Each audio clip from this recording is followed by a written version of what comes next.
diulang dari penambahan bahan mentah di bagian hulu sampai retailer atau toko pada bagian hilir. Bisa lihat sekarang. Dalam sebuah SCM terdapat 3 aliran: material, informasi, dan uang atau dana.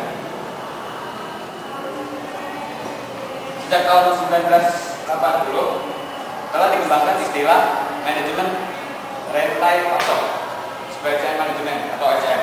Istilah ini banyak digunakan walaupun dengan beberapa kerancuan pengertian. Beberapa pihak memberikan definisi atau pengertian manajemen rantai pasok sebagai berikut.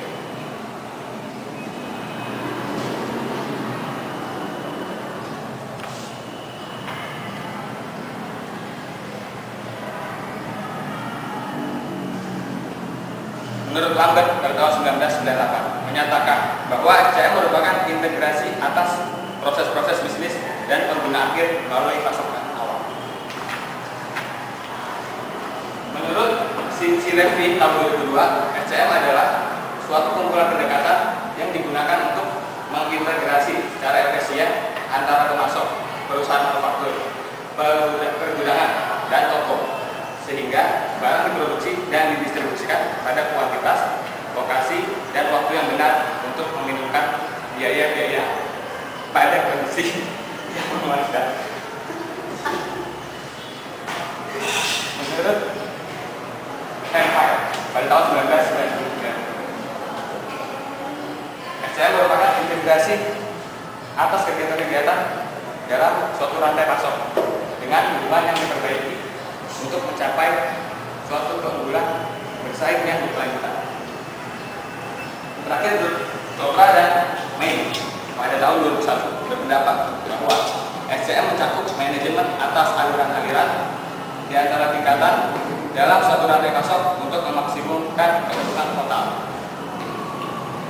Supply chain management itu memiliki pengertian manajemen terhadap aliran, antar, dan di antara tahapan supply chain untuk memaksimalkan profitabilitas keseluruhan.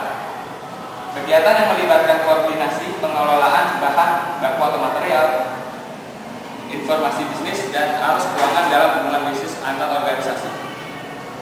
SCM juga sebagai seluruh jenis kegiatan pengelolaan komoditas dasar hingga proses daur ulang bagi produk yang sudah dipakai. Sehingga SCM di sini bersifat siklus yang berjalan terus-menerus seiring dengan proses bisnis atau perusahaan. Adalah untuk memastikan sebuah produk berada pada tempat dan waktu yang tepat untuk memenuhi permintaan konsumen, tanpa menciptakan stok yang berlebihan atau kekurangan. Terus fungsi SCM secara fisik mengubah bahan baku dan komponen menjadi produk dan mengirimnya ke konsumen akhir. Yang kedua yaitu meyakinkan bahwa pengiriman produk atau jasa memuaskan aspirasi pelanggan.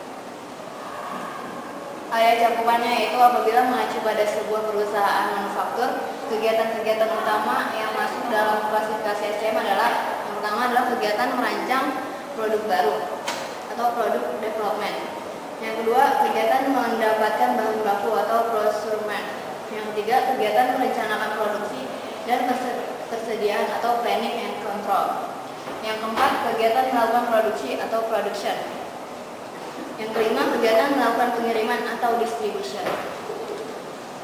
Ini adalah bagian dan cakupan kegiatannya, antara lain adalah pengembangan produk, yaitu melakukan riset pasar, merancang produk baru, melibatkan supplier dan rancangan produk baru.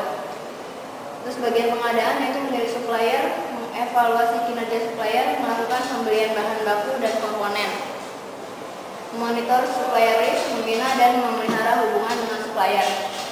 Bagian perencanaan dan pengendalian yaitu demand planning, yaitu peramaan permintaan, perencanaan kapasitas, perencanaan produksi, dan persediaan. Bagian produksi yaitu eksekusi produksi dan pengendalian kualitas. Bagian distribusi yaitu perencanaan jaringan distribusi, penjadwalan pengiriman, mencari dan memelihara hubungan dengan perusahaan jasa pengiriman, memonitor service level di tiap pusat distribusi. Pertama adalah mengelola supply chain management.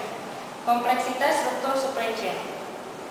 melibatkan banyaknya pihak dengan kepentingan yang berbeda-beda, perbedaan bahasa, zona, waktu, dan budaya antar perusahaan.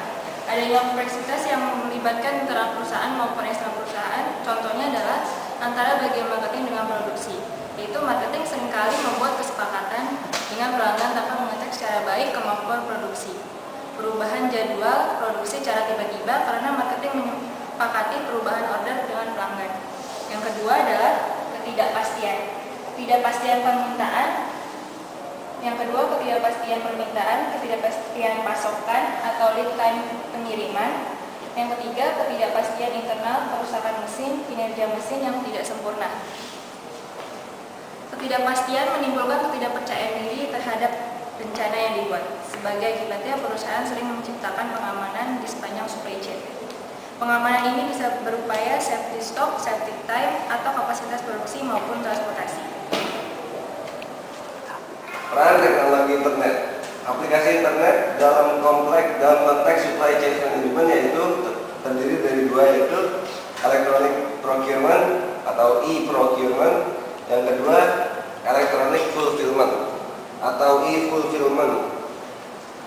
Mengenai electronic fulfillment sendiri itu adalah berdefinisi pemenuhan pesanan pelanggan, menerima order dari pelanggan bisa melalui email atau web based ordering, mengelola transaksi, manajemen gudang yang meliputi pengendalian persediaan produk dan kegiatan administrasi gudang secara umum.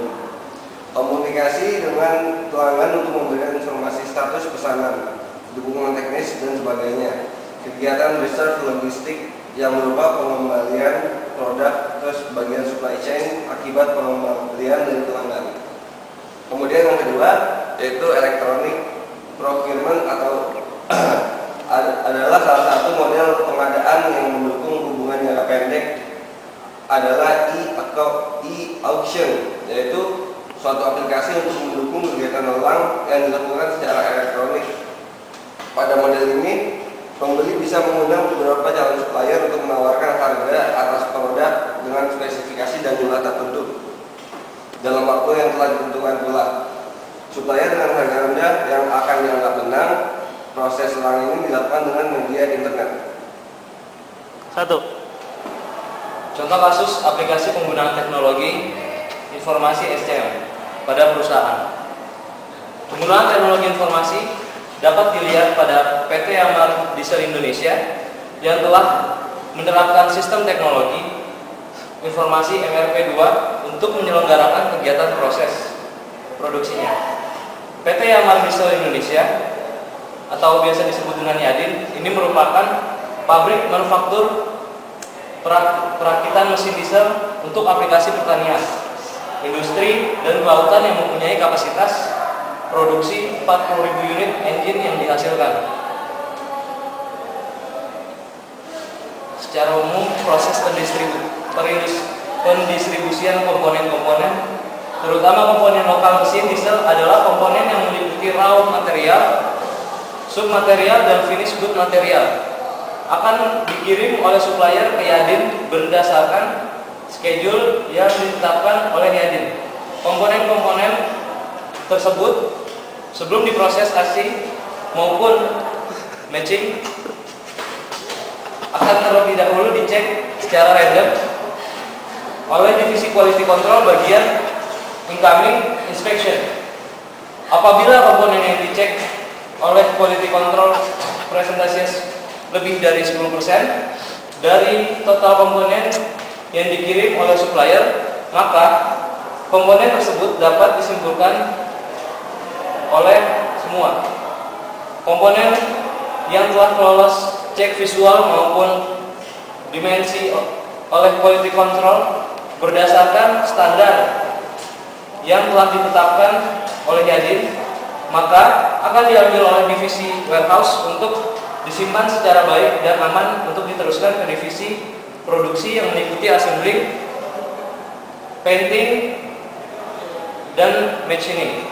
Berdasarkan planning produksi yang ditetapkan oleh PCD, yaitu Production Control Division. Komponen yang telah diisi menjadi engine akan dites running terlebih dahulu sebelum di packing. Setelah dinyatakan oke, Oleh bagian tes lainnya, engine tersebut dipacking dan dikirim ke Yanmar Agriculture Indonesia atau yang disebut Yamendo di Sidoarjo untuk dirangkai dengan aplikasi penunjang sesuai dengan permintaan pasar seperti handbody traktor, mesin kapal, mesin pengupas, gabah, dan lain sebagainya. Setelah dirangkai dengan aplikasi penunjang, maka engine tersebut akan dikirim ke main dealer atau yang disebut Yanmar di seluruh Indonesia untuk dijual ke para konsumen. Untuk memudahkan proses pelaksanaan produksi, PT Yanmar Diesel Indonesia menggunakan suatu sistem komputerisasi yang terintegrasi yang bisa diakses oleh setiap departemen. Sistem yang digunakan oleh Yadin adalah AS400 oleh Yadin. Sistem ini dinamakan YGLS atau yang disebut Yanmar Global Logistics System. Aksi-aksi.